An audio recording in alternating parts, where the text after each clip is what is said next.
Hello everyone, my name is Peace, and I would like to tell you a story about the Dwarves of Glacius Irus. But before we get into that, I would just like to remind you that you matter, and I hope you're having a wonderful day. Thank you. The Dwarves of Glacius Irus have always been a very strange lot.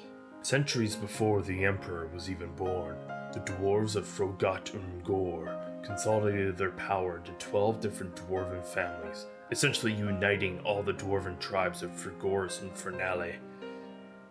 From there, they built a wondrous society, engineering projects that put the Viridians to shame, weaponry that could turn the tide of any battle, and the inventions of the automatons that changed the world forever.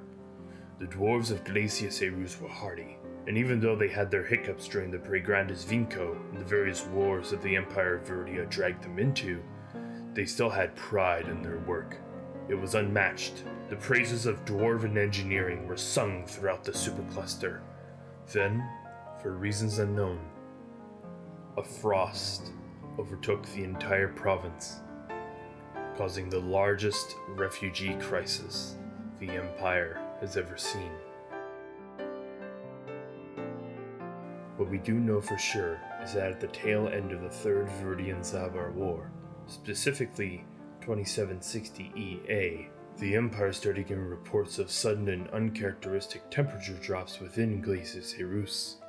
When the Empire contacted the Technocratic Council of Glacius Irus, they received no answer. Immediately, a special military division was dispatched to the island. Glacius Irus had become insubordinate ever since the socialist technocrats overthrew the 12 kings. The Grand Ambassador feared that the dwarves were going to strike when the Empire was weakest, to secure their independence at any cost. What that special division found, however, was something far more sinister. When they made landfall, it was noted that the temperatures within the region was approximately 20 degrees cooler than normal, putting it around 10 degrees Celsius, which is a far cry from the high 40s of the jungles of Kiorzayor. Pressing forwards into the subcontinent, the temperature continued to drop, falling to a chilling negative 40 degrees Celsius just outside the city of Ferus. Considering it was the summer month of Sol, and that the average temperature was in the mid to high 20s, this was highly anomalous. Special Division Leader Numerus Foganus kept extensive logs of him and his time within the Great White Wall of the North. We have sorted these logs into the most relevant entries.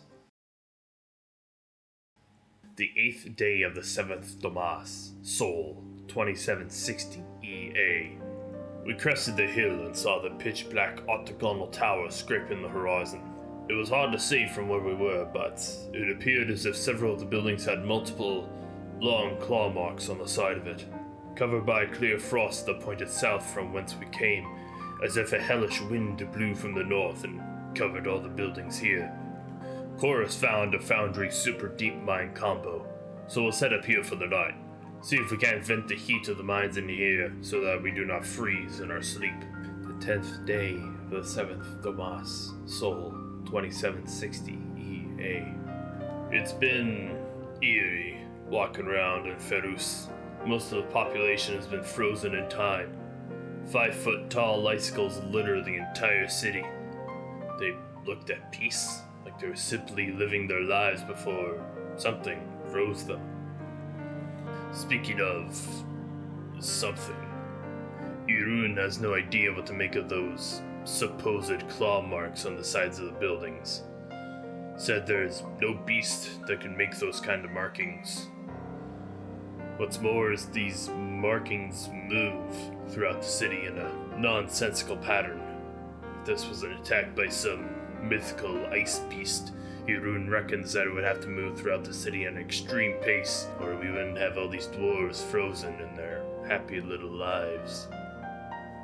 Kios, of course, disagrees. Says that it has to be natural, that the claw marks are nothing more than violent weather phenomenon. of which Glacius Irus is well known. Not exactly cheery about the fact that my biologist and climatologist are roaching on each other's fields. But I will agree that something greater is at work here. The 4th day of the 8th Domas, Sol 2760 EA. The temperature's dropping 2 degrees per day, and these brutal northern winds keep blowing in. Kios had the brilliant idea of sticking her hand in the wind to measure it or something. Her hand's completely frozen off now. Thank God we have a cleric. No pun intended. We can't remain here for long. We'll leave for Saxum in the morning. Then we're getting out of here.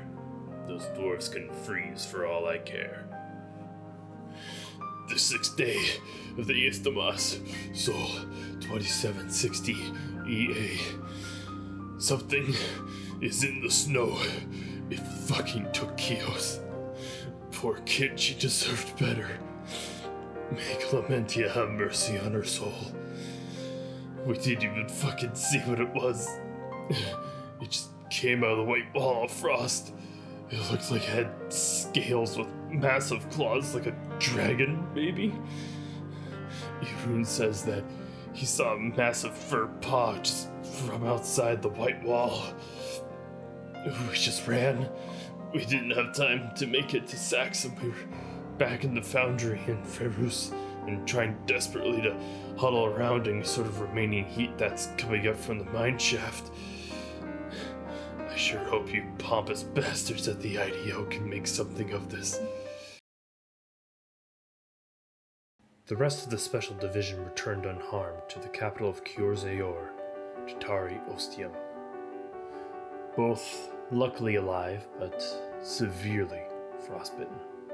While recovering in Tatari, we observed the frost spread across the Sinus Erus until it stopped around halfway through. We watched over the next couple of weeks as a massive white wall of sub-zero winds and freezing hail formed and stretched into the heavens. And so the continent remained silent, frozen in time, unknown what could have happened to the dwarves. That is until, several Domas later, on the 4th day of the 3rd Domas, Ceres, 2670 EA, the Empire saw its largest refugee crisis. An estimated 30 million dwarves suddenly started showing up in makeshift boats on the coast of Parum Sanctum in Kyorzayor. The Empire scrambled to handle this sudden influx of dwarves, trying to spread them out all over the Empire so that no one province would be overwhelmed. Many, unfortunately, passed. This time in history is known as the Frost Crisis.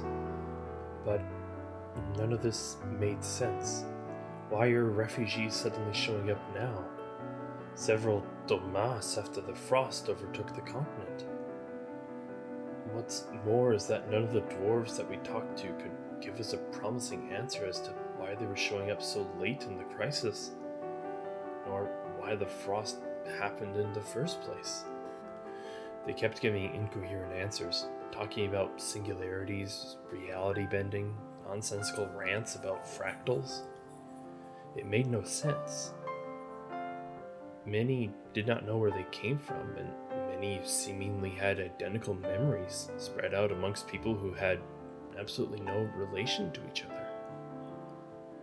As time passed, these anomalous dwarves eventually mellowed out, becoming productive, normal members of the Empire, as far as we know.